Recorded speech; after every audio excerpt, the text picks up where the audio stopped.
I'm Andrea, and I'm going to read an extract from the book Twilight by author Stephanie Meyer. In this scene, Edward and Bella are talking about his nature, since he's a vampire. What are you curious about? How old are you? 17, he answered promptly. And how long have you been 17? His lips twitched as he stared at the road.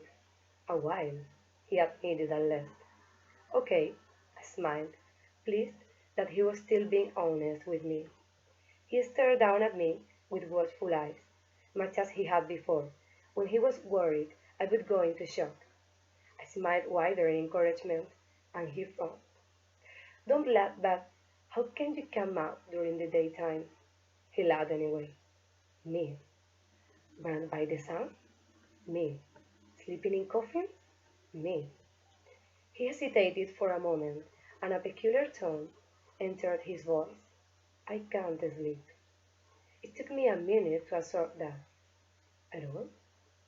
Never, he said, his voice nearly inaudible. He turned to look at me with a wistful expression.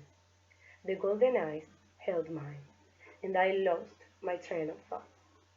I stared at him until he looked away. You haven't asked me the most important question yet. His voice was hard now, and when he looked at me again, his eyes were cold. I blinked, still dazed. Which one is that? You aren't concerned about my diet? He asked sarcastically. Oh, I murmured. That. Yes, that. His voice was bleak. Don't you want to know if I drink blood? I flinched. Well, Jacob said something about that. What did Jacob say? He asked flatly. He said you didn't hunt people. He said your family wasn't supposed to be dangerous because you only hunted animals. He said we weren't dangerous? His voice was deeply skeptical. Not exactly. He said you weren't supposed to be dangerous.